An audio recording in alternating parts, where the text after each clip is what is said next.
Today we are gonna take Fire and Ice by Robert Frost. સૌથી પહેલાં તો હું તમને એટલું જ કહીશ કે આ પોયમમાં how will the world perish એની ચર્ચા કરવામાં આવી છે. How will the world perish, perish is equal to die, perish is equal to end. આ પોયમમાં માત્ર એટલી જ વાત કરવામાં આવી છે કે હારું આ વર્લ્ડ કેવી રીતે પેરિશ એટલે કે કેવી રીતે એન્ડ, કેવી રીતે મરશે એની જ વાત કરવામાં આવી છે. જો સાયન્ટિફિકલી કે વર્લ્ડલી સેન્સમાં બોલીએ ને તો વર્લ્ડ પેરિશ થવાની બે થિયરી છે. પહેલી થિયરી, સાયન્ટિસ્ટ બિલીવ કરે છે એવું કે એક દિવસ એવું બનશે કે the sun will get hotter and hotter. સૂર્ય એટલો બધો ગરમ થઈ જશે કે the world will perish. And the second theory is this કે ice age will come back and the world will perish. બીજા લોકો એવું માને છે, બીજી થિયરી એવું કહે છે કે આઈસ એજ પાછું આવશે અને વર્લ્ડ પેરિશ થશે, just like that Hollywood film the day after tomorrow. પરંતુ રોબર્ટ ફ્રોસ્ટની થિયરી કંઈક અલગ જ છે. દેટ્સ વાય આ એક સિમ્બોલિક પોયમ છે. તમને એવું થાય sir how can you say this કે આ એક સિમ્બોલિક પોયમ છે? તો યા ઇટ ઇઝ સિમ્બોલિક. વાય?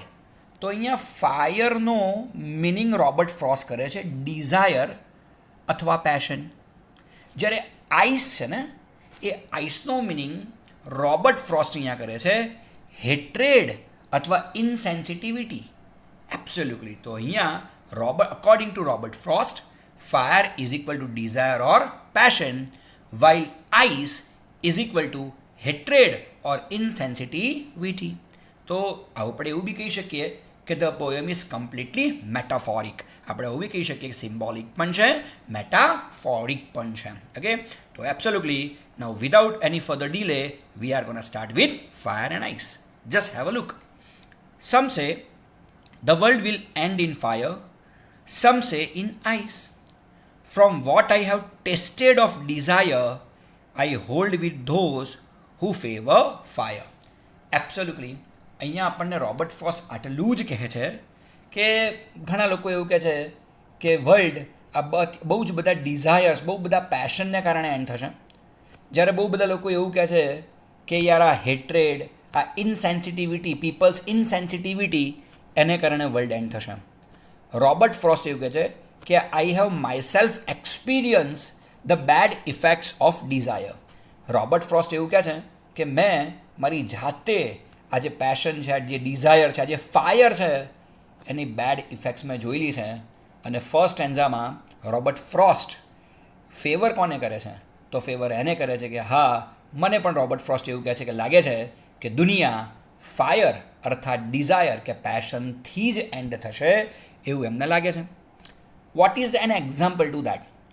હું એક પરફેક્ટ એક્ઝામ્પલ ડિઝાયરની બાબતમાં આપવા માંગીશ. It is world war 1. V call it even the great war. World war 1 થયું હતું કેમ? તો the reason behind world war 1 was just once. And it was that America and Russia both wanted to be a superpower. America અને Russia બંનેને super power બનવાનું Dzire હતું, બંનેને super power બનવાનું પેશન હતું. બસ આ જ પેશનને કારણે the world war 1 happened and so many people lost their lives. તો ભાઈ હું તો એવું જ કહીશ કે વર્લ્ડ વોર 1 એ ડિઝાયર અને પેશનનું એક પરફેક્ટ એક્ઝામ્પલ છે, જેને કારણે વર્લ્ડ ઓલમોસ્ટ પેરિશ થવા સુધી પહોંચી ગયું હતું. And the second one, but if it had to perish twice, I think I know enough of hate to say that for destruction ice is also great and would suffice. Suffice is equal to sufficient. બીજા સેન્સામાં Robert Frost એવું કહે છે કે ચલો માની લો કે આ જે ફાયર છે, મીન્સ ડિઝાયર અને પેશન છે, એનાથી તો વર્લ્ડ એન્ડ થઈ જ શકે છે. They are the ultimate weapons, એ તો છે જ. પણ ચલો એક સેકન્ડ માટે એવું માન લો કે if the world had to perish twice, કદાચ વર્લ્ડને બે વાર ડાય, બે વાર એન્ડ થવાનો મોકો મળ્યો. અર્થાત એવું બી કહી શકાય કે એકવાર વર્લ્ડ ખતમ થઈ ગયું આ પેશન અને ડિઝાયરને કારણે, again V built up the world, અને એવું બન્યું કે જો ફરીથી એને પેરિશ થવાનો વારો આવ્યો ને, તો એવું કહે છે ભલે દુનિયામાં ડિઝાયર અને પેશન નામના અલ્ટિમેટ વેપન્સ ભલે દુનિયામાં ના હોય, પણ હજુ પણ એક વેપન એવું છે જે ફરીથી દુનિયાને ફરીથી દુનિયાનો એન્ડ લાવી શકે છે. That is hatred. Absolutely hatred or insensitivity of people. કે હેટ્રેડ એ દુનિયાનો એન્ડ લાવી શકે છે. જસ્ટ ઇમેજિન કે જો વર્લ્ડ વોર 1 ડિઝાયર અને પેશનને કારણે થયું હતું ને, તો વર્લ્ડ વોર 2 હેટ્રેડને કારણે થયું હતું. વર્લ્ડ વોર 1માં જર્મનીને બહુ જ બધા ઇનજસ્ટિસ થયા હતા, and to take the revenge of injustice, Hitler behaved in that manner. World War II happened. Absolutely, World War II એ હંમેશા યાદ રાખજો, હેટની કહાની છે, અને hate is equal to ice. તો world war 1 passion, world war 2 hate, world war 1 is fire, so world war 2 is ice. Absolutely. અત્યારે બી તમને ખબર જ છે કે કોરોના ઇઝ ગોઈંગ ઓન. એક થિયરી એવી પણ છે કે કોરોના વાયરસ ફેલાવવાવાળી બીજી કોઈ કન્ટ્રીની ચાઇના પોતે જ છે. એબ્સોલ્યુટલી. જો આ થિયરી કેટલી સાચી કેટલી ખોટી, નો બડી નોઝ. કદાચ આ થિયરી સાચી નીકળીને તો do you really gonna forgive Chinese people? તમે ખરેખર ચાઇનાના લોકોને માફ કરશો?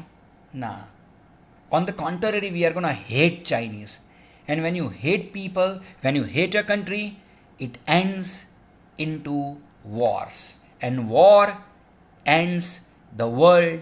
એબ્સોલ્યુટલી એવું બને કે યાર જ્યારે બી તમે લોકોને હેટ કરવાનું શરૂ કરો છો ને, એ વોર્સમાં જાય, અને વોર્સ દુનિયાને ખતમ કરીને જ રહે. ટૂંકમાં રોબર્ટ ફ્રોસ્ટ એટલું જ કહે છે કે આ ડિઝાયર, આ પેશન, આ ફાયર, આ આઈસ, આ હેટ્રેડ, આ ઇનસેન્સિટિવિટી દુનિયાનો અંત લાવશે જ.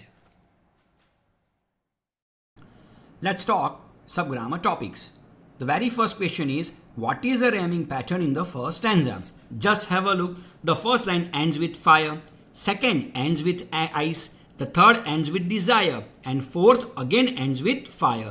So here fire is A, ice is B, desire is A, fire is A. The rhyming pattern, rhyming scheme is A, B, A, A. What is in the second stanza? The second stanza's first line ends with twice. The second line ends with hate. The third ends with ice.